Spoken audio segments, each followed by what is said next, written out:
segera bentuk koalisi untuk Pilpres. 2, capreskan Ganjar. 3, jangan ada Anies di pemilu Presiden 2024. Itu saya konfirmasi ke beberapa orang, confirm. Saya tanyakan ke teman yang Itu kata-katanya ada itu ya? Kata-kata itu ada dari Presiden Jokowi. ada Kata-kata dan saya jangan ada tulis. Anies di 2024. Ya, ada dan saya tulis. Saya tulis di situ.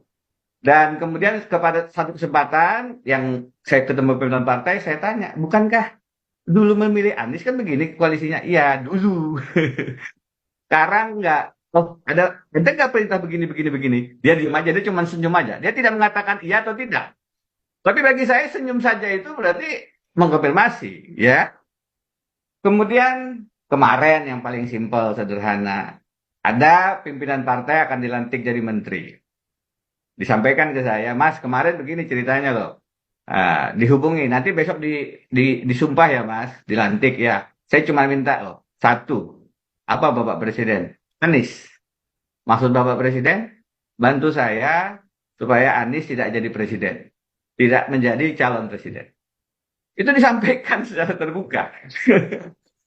Nah, jadi dihubungilah Ganjar oleh teman-teman ini dan Ganjar menjawab, saya tidak maju kalau tidak melalui PDIP dan dukungan Ibu Mega. Disampaikan kepada Presiden, Presiden mengatakan, oke nanti saya ngomong sama Ibu Mega. Pak Prabowo bagaimana? Satu momen eh, Prabowo Muhaimin, Pak Muhaimin dipanggil, segera deklarasi Prabowo Muhaimin ya, Pak Caimin. Nanti saya ngomong Prabowo, Mas Imin juga ngomong Prabowo. Baik Bapak Presiden. Belum sempat ketemu, Prabowo-nya ketemu Presiden duluan. Akhirnya ketemu di Kertanegara beberapa waktu yang lalu. Belum 2 minggu yang lalu. Akhirnya Caimin bilang, Pak Prabowo, kita diminta segera deklarasi nih sama Presiden. Kata Caimin, kata Pak Prabowo, Caimin, saya baru ketemu Presiden. Diminta deklarasi segera, tapi bukan Prabowo Muhaimin. Loh siapa Pak? Prabowo Erlangga. Kata Pak Jokowi deklarasikan segera Prabowo Erlangga. Jadi Caimin, oh, nggak kecewa beliau dan keluarnya menyatakan belum ada kesepakatan bakal calon presiden wakil presiden dan seterusnya Mas. Kalau yang terkait dengan Muldoko yang terakhir, memang teman-teman di lingkaran Pak Jokowi mengatakan Pak Jokowi nggak setuju Den. Itu bukan perintah Jokowi. Saya bilang oke. Kalau begitu tegur dong. Ini kan ada peristiwa perampokan. Ada peristiwa perampokan dilakukan oleh anak buah. Pimpinan diam saja. Tidak melakukan apa-apa, ya nggak boleh dong. Ya pimpinan harus bilang, hei, anak buah, itu perampokan. Jangan lakukan saya, nanti kena imbasnya nih. Hentikan dong. Apalagi ini yang Anda rampok ini punya presiden ini. Hubungan saya dengan Presiden SBY nggak bagus nanti. Beliau nggak setuju, oh, tunjukkan itu. Yang dilakukan ini perampokan partai. Bukan hal-hal simpel. Bukan hal sederhana. Nah, diamnya Pak Jokowi itu harus dimaknai beliau memberikan blessing, apalagi maknanya kalau bukan itu.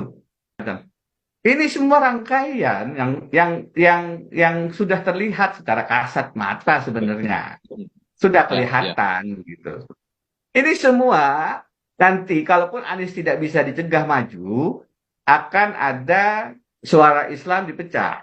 Jadi kalau Anies maju, suara Islam yang dulunya di Pilgub Jakarta itu mengarah ke Anies Sandi, atau di Pilpres 2019 mengarah ke Prabowo Sandi, di 2024 diarahkan untuk pecah, akan ada di Ganjar Anies, Ganjar Sandi, karena Sandi bisa mengambil suara hijaunya, akan ada di Prabowo Erlangga, Prabowo yang ambil, sisanya masih akan ada di Anies. Suaranya akan dipecah 3. Oke. Sehingga kemudian kesempatan, sebagaimana disurvei oleh CSIS loh ini, bukan yang lain, yang afiliasi Ya. politiknya itu lebih ke nasionalis, mengeluarkan survei bahwa meskipun Ganjar dominan, kalau head to head Anies Ganjar yang menang adalah Anies. Bahkan kalau head to head Anies Prabowo, kata CSIS surveinya, yang menang adalah Anies. Membaca survei itu, Jokowi merasa perlu mengambil langkah-langkah untuk memecah suara yang ada di Anies dengan Oh, mendudukan Sandi di Ganjar, atau Prabowo dengan Erlangga. Informasi minta dua hal. Tentu ada yang lain juga, tapi dua hal. Satu, IKN dilanjutkan. Dua, tidak ada masalah hukum bagi dia dan keluarganya. Nah, Ya.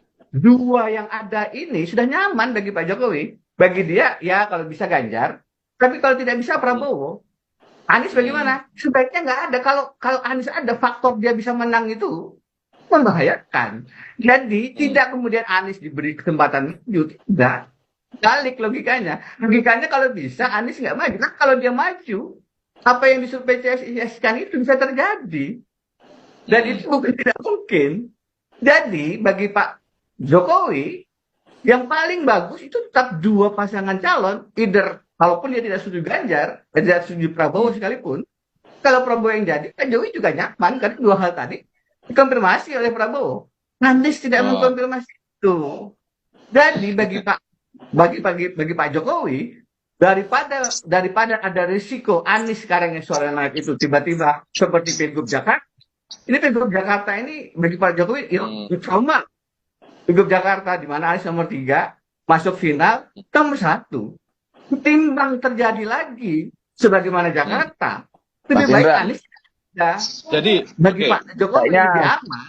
analisa Jokowi Prof itu lebih aman, Anies tidak ada. menyimpang Nah, deh. kalau